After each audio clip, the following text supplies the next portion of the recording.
Hello, welcome to Small Jobs with Big Bob. I am Big Bob. Today we're sitting in front of a beautiful wall, correct? Oh yeah, I'm sure you're saying that yourself. This is called wainscoting, and it is basically a treatment, has a chair rail, 4 basic components. A chair rail, a floor molding, and then the bits in the middle. Ours are all 3.5-inch MDF. That stands for medium density fiberboard. You'll find that at any of your Home Depots or Lowe's or any of those hardware stores there. Now, what we have are 22-inch squares. The top rail is 22-inch, the bottom is 22-inch, the piece in the middle is 15. All of this is 3.5-inch medium density fiberboard, and from top to bottom, it is 40 inches off the floor. Now, from one square to the next, we have a total of 27 inches, 22-inch square, a 5-inch piece between the squares, and you need this measurement so that you can go from wall to wall and figure out if you need to adjust the area in between the squares so that you can have the right dimensions and you're not having half a square at the end of the room. Yeah, I know, ridiculous amount of information right from the onset, but it's all going to make sense because I'm going to take you step by step to put in one more section. All right, let's go see how we get it done. Tonight's episode, how to install wainscoting on a wall.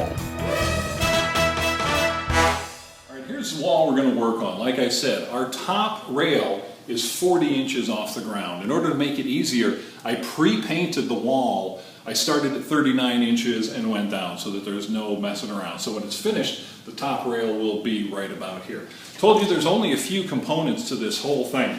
The bottom floor molding is 5.5 inches wide. On top of there, we have the 3.5-inch MDF. That'll sit on the wall. Have the bottom pieces, which are 22 inches wide. That sits on top of there. The square pieces, the verticals, are 15 inches wide. It's easy, as you can see, if you pre-cut everything. And then the top, once again, 22 inches wide. And then the piece that'll go up to the chair railing up top is right there. And then we have another piece that'll go all the way along the top, and that will be the chair rail molding. In order to avoid the cable outlet right here, I had to adjust and slide everything over 1.5 inches. Otherwise, we would have the next square would be right in the middle of this box. It would just kind of look hideous. For no apparent reason, when we can just slide it a little bit and adjust the gaps further as we go down so that this outlet will be right in the middle of the gap between the squares. And if we come down one more section, this outlet will also be between the squares. So it's going to look a lot easier, plus it's going to save you a few steps. Now I have pre-cut all of these pieces. So it's much easier to do. All we have to do is install everything with the nail gun, use your level, and I have 2 different levels because you never know.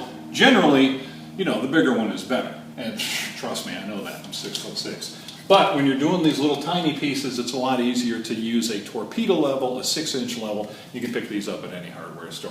All right, we have our 5.5-inch piece of floor molding down. Just a simple nail gun. I'm using 1.5-inch brads to put these 18 gauge, for those who care. They're just finished nails. Now the thing you want to do is shoot them straight in. If you have a large gap, it's going to be filled in with caulk so that you don't have the gaps in the finished product. As you can see, when we looked at the earlier ones that was finished, it's a lot of caulk, but the paint, it makes an amazing difference. So, just put in the nails. And generally about every 18 inches or so. And I just put them in top, bottom, and you got to realize, whoops, if you have a gap like this, kind of go in on an angle and then alternate that angle, and it's going to grab a lot easier. Work our way down.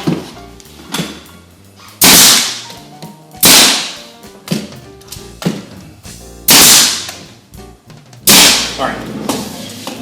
Now for the first piece of the square. You can see down here I put a mark on the board as well as our very first piece. Dead center on this piece, 3.5 inches. Dead center is 1 3/4 inches. You can see the black mark goes right on top of there. And just to make sure, put a level beside it. Ah, perfect. And a couple of nails. That's all there is. Just do that and repeat. Next, is our 22-inch horizontal piece, and you can see I put a black mark on there, 11 inches, which is dead center. And the same as on this piece here. Now this, you definitely want a big level so that you have exactly where it needs to be. Because it's going to make a difference as you go down the wall. You want it perfect, because when these are side by side, you got 17 of them, you're going to notice it. You're not going to know immediately, but you're going to know something's just a little bit off. And I know that's pretty normal with this shape. Okay. Just 2 in each end. And work your way up. And these pieces, like I said, are 15 inches. And come on. Now, you can see there's just a little bit of gap here. The wall isn't straight. In order to fill this gap, I just put a little bit of caulk behind here so that it'll bring it out so that it'll be flush with the piece below it. Because once you put the nails in, it'll be all the way back. And then it's just a lot of extra work at the end. So let me grab my caulk gun, put some caulk behind it, and then we'll get the nails in. So just simple caulk. It's painter's caulk, acrylic 25-year guarantee. I don't know exactly what that means. But here's the side that was in a little bit. So just put some caulk on the bottom. And it's all going to squish out if you push it hard enough. But what it's going to do long term is be exactly perfectly flush. You put it at the edge and just kind of push it in, but don't push it in all the way. Push it in so that you're flush with the board below. And now get the level and make sure you're perfectly plumb up and, oh, beautiful. Sorry. Nail. And what I do is there we go. Leave that nail for a while. Let that caulk harden up, and you're fine. All right, to finish up the square, you just need the 15-inch upright piece as well as the 22-inch piece across the top. And if this edge is even with the piece below it, and these two pieces are even with the edges, then this side is level. So, put the piece up, put your nails in, and that is all you need to do. Make sure it's flush. And here.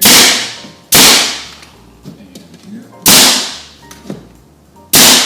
All right, the final piece that we have is what connects to the chair rail up top. This piece is 3.5 inches wide, dead center, 1 3/4 inches. Put it on top of the mark, which is center for the piece here. A couple of nails. And that is it for the first square. Now, we will put in a piece that goes between this square and the next square, but it's a whole lot easier to build the next square first and then measure so that you get the exact measurements. And that is all there is to do it. We will put in the chair railing up top once we have all of the squares in. And what I do, put in the piece that connects the first piece and the last piece, and then put the chair railing across and then fill in from there, just in case there's any discrepancies in size. And that's all there is. You're just building the same square over and over and over again, and that's wainscoting. And once you fill in the nail holes with putty or spackle, and you fill in the gaps, sand the edges, paint it, it is a beautiful job. It's hard to believe how amazing this wainscoting looks when you finish it up. One more thing. The final thing you're going to do is put caulk into all of the seams as well as the nail holes. And like my dad said when I first got started, I was so stingy. He says, hey, you can always put more on. I hope he was talking about the caulk. Thanks for tuning in to Small Jobs with Big Bob. Have a great day. If you have some chores that are causing you problems, turn to Small Jobs with Big Bob. And remember, just because you don't know how to do something doesn't mean you can't learn to do something. No